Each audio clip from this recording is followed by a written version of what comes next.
Selamat malam semuanya, welcome to the Midnight Story. Bersama gue Markus yang akan menemani kalian pada malam hari ini. Pada episode kali ini gue akan membahas tentang sebuah urban legend yang cukup terkenal dari Tiongkok, yaitu The Midnight Bus atau bisa disebut dengan Bus 375.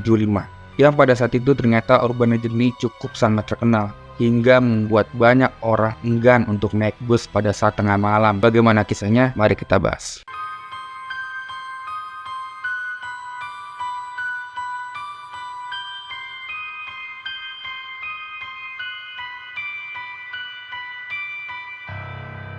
Kisah urban legend ini berawal di daerah Beijing, China pada tanggal 14 November tahun 1955. Waktu sudah menunjukkan pukul tengah malam. Tepat di sebuah halte terdapat beberapa orang yang menunggu bus untuk datang. Di halte tersebut terdapat pasangan muda, seorang wanita tua, dan juga seorang pemuda. Mereka diam satu sama lain sembari menunggu bis untuk datang. Hingga akhirnya sebuah bus dengan nomor 375 datang dari terminal bus Yuan Mingguan dengan tujuan akhir Xiangshan. Nah, saat mereka naik ke dalam bus ini hanya terdapat seorang sopir dan satu kondektur perempuan. Akhirnya mereka semua pun naik ke dalam bus. Awalnya tidak ada yang aneh di dalam bus tersebut. Bus pun berjalan seperti biasa. Namun tiba-tiba di tengah sunyinya malam, supir bus melihat sebuah lambaian tangan menuju ke arah jendela. Hingga supir bus pun berhenti. Lalu naiklah 3 orang masuk ke dalam bus tersebut. Saat ketiga orang ini naik, suasana bus tiba-tiba terasa sangat mencekam. Ditambah 3 orang penumpang ini memiliki tampilan yang sangat mengerikan. Digambarkan ketiga orang ini menggunakan pakaian tradisional dinasti Qing. Ditambah orang bagian tengah ini memiliki penampilan tidak kalah aneh. Posisi duduknya merunduk dan rambutnya terhias acak-acakan. Jadi bisa dibilang rambutnya tuh posisinya begini dan rambutnya tuh acak-acakan gitu. Sehingga penumpang otomatis menjadi takut dan panik dengan kehadiran ketiga penumpang tersebut. Namun kondektur bus langsung menenangkan para penumpang itu dan mengatakan bahwa bisa saja mereka ini mabuk dan capek sehabis pulang pentas. Namun wanita tua yang tadi naik bersama ketiga orang tadi justru semakin merasa curiga. Ketiga orang tadi itu di stasiun pertama ya, maksud gue bukan tiga orang yang aneh ini, bukan.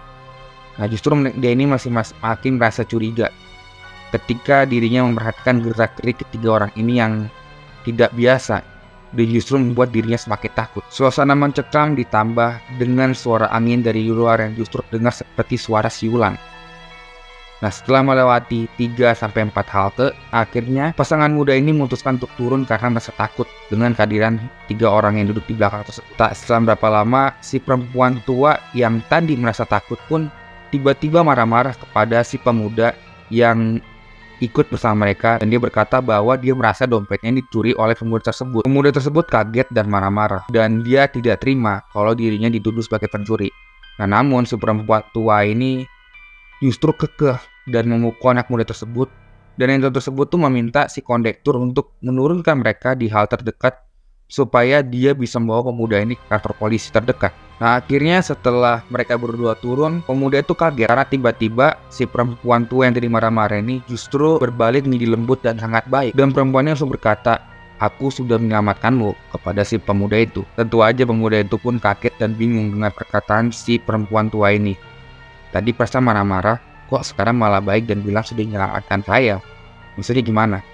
Akhirnya si perempuan tua ini pun bercerita bahwa 3 penumpang yang duduk di bagian belakang itu karena manusia. Karena saat dirinya melihat ke belakang bahwa tidak ada satupun dari ketiga orang ini yang kakinya napak, justru ketika kakinya ini melayang. Dan bisa dipastikan bahwa 3 orang ini adalah hantu. Pemuda ini berusaha mencerna apa yang baru saja terjadi. Namun akhirnya si pemuda ini sepakat bersama perempuan tua ini untuk melaporkan apa yang baru saja mereka alami dan lihat pada kepolisian setempat. Nah, besok paginya polisi mendapat laporan bahwa bus 375 tidak melapor dan kehilangan kontak ke stasiun. Nah, lantas pihak kepolisian pun langsung mencari ke seluruh kota Beijing.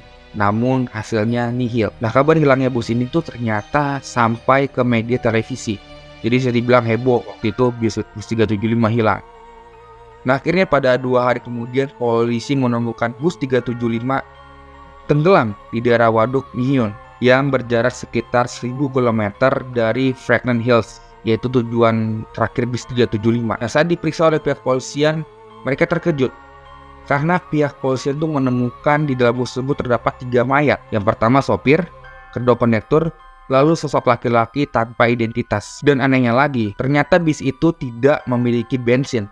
Dan saat tangki bensin dibuka, ternyata isi tangki tersebut berisi sebuah gumpalan darah. Bukan gumpalan, bahkan berisi banyak darah.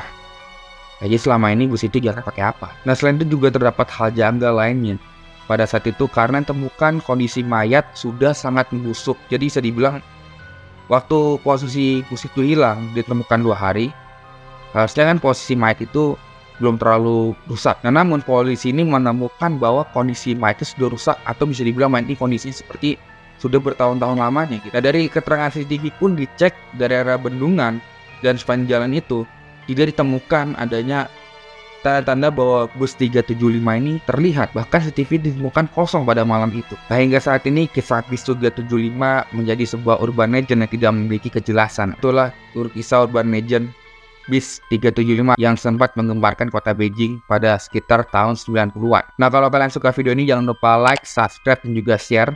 Serta jangan lupa nyalakan lonceng notifikasinya agar kalian gak ketinggalan video-video menarik lainnya. Oh ya, buat kalian yang punya cerita mistis atau mungkin punya pengalaman horor, boleh banget kirim ke email gue di javaman181998@gmail.com dengan subjek kisah horor gue. Dan kalian yang punya topik menarik, sejarah-sejarah menarik, misalkan ada yang ingin gue bahas gitu, sejarah ini bang, sejarah itu bang, lo boleh banget tulis di kolom komentar. Nanti bakal gua bahas di episode selanjutnya. So, demikian untuk episode pada malam hari ini. Gue Markus, pamit undur diri. Selamat malam dan sampai jumpa.